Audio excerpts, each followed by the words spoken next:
can Indiana reload and repeat? So I was trying to look a little bit at what are people saying about the Indiana Hoosiers.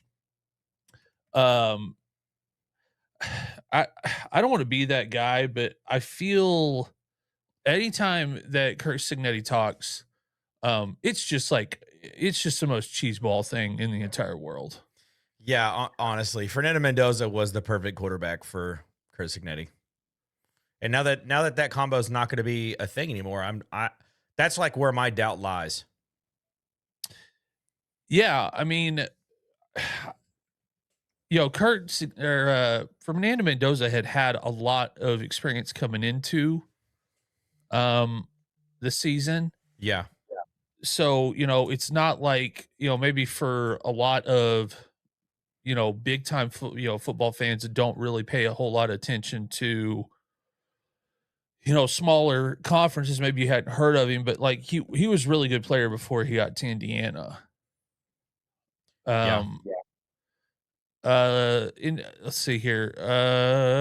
SI.com and On 3 both have Indiana ranked at either number 1 or number 2.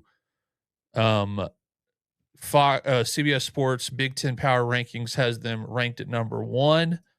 On three's way too early composite rankings. Thank you for calling it that on 3 because it is way too early. Way too early. It's too early for us to be talking about this, but we're going to do it anyways. They got them at number 2. Yahoo Sports has got them at number 5. Um, Now they do have TCU quarterback Josh Hoover transferred there, who was really good at TCU last year. Very good. Um, Broke a lot of passing records that have been around for a long time. So, he is probably reloading with one of the better quarterbacks in the in the country as far as, transfer goes. Let's see here. So Josh Hoover is a junior, 6'2", 200 pounds from Heath, Texas. Let's see here. Hey, my center in college was from Heath. Oh, there you go. Shout out Heath, Texas. 2025, 272 completions on 413 attempts for a hair under 66% completion percentage, 34, almost 3,500 passing yards, 29 touchdowns on 13 receptions.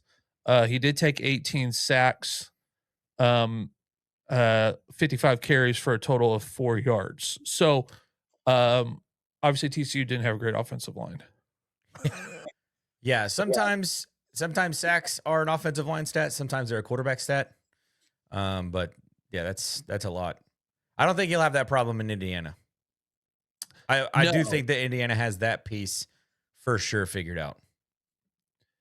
Yeah, I mean, let's see, 29 touchdowns. 2024 had 27 touchdowns. Um, he is a so he'll be a fifth year senior. That's Kurt Signetti's type. Yeah, so I mean QBR of 73.6, 28th in the country.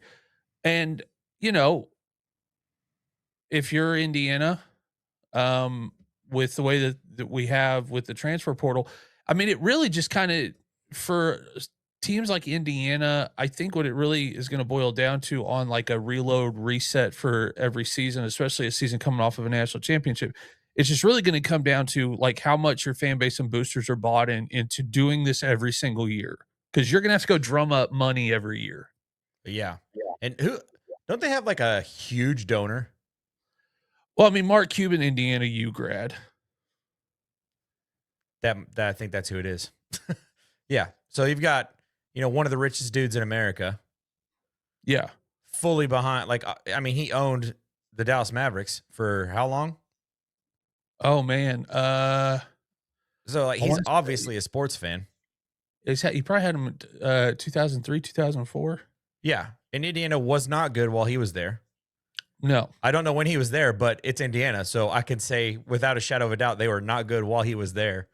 So I would not be surprised if he is just like blank checks. What's it going to take to get a top 10 running back? What's it going to take to get a top 10 quarterback? And they've got some pieces that they're going to have to Phil this year. I think both of their linebackers are graduating. Omar Cooper is getting first and second round grades for the NFL draft this year. Shout out to Omar Cooper, single-handedly won Fernando Mendoza the Heisman Trophy Award with that insane catch at the end of the Penn State game. Obviously, the big one, Fernando Mendoza, probably going first overall in the draft. So they've got a lot of pieces that was a lot of snaps and a lot of production. So it'll be interesting to see, like, once we get to August and September, what percentage of the production that they're returning from that national championship team. Because that's always like winning the first one is easy. Winning back to back is not. And that's why it's only been done by a select few of programs in college football history. Yep. So I'm gonna lean towards no, I don't think Indiana's going to be able to repeat, but I do think that they're still going to be an absolute problem in the Big Ten overall. Well, and something that works in Indiana's favor right now is their basketball team is ranked number 37 in the country. They barely have a winning record for the season. They're ranked 10th in the Big Ten for basketball. And, you know, if you're like, what does that matter? When it comes to this, with the very, very like outlier, if you're a traditional basketball school or a school that basketball has been doing really well, you are very seldom going to have your like several of your big sports do really well all at the same time. And so I think Florida was an exception to that. Yeah, they won the national championship in football and basketball in 2007. Yeah, so there's been they beat Ohio State in both of those national championship games. That was a weird year.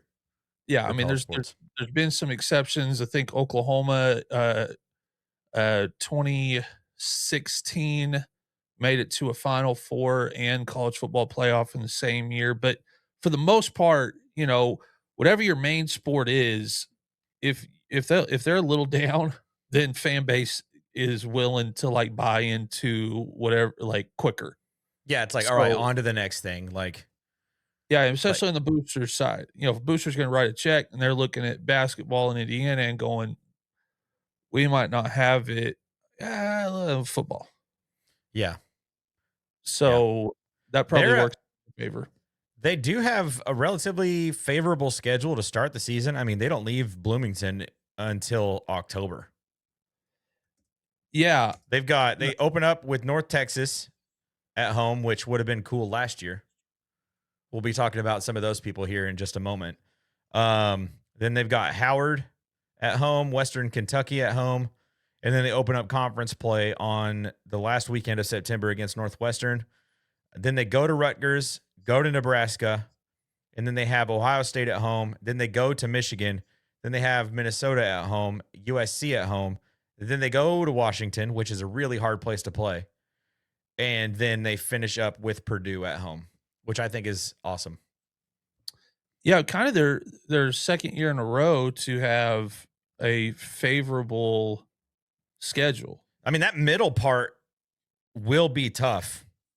I mean, the late middle part. You got Ohio State, Michigan, USC, Washington in the span of 5 weeks.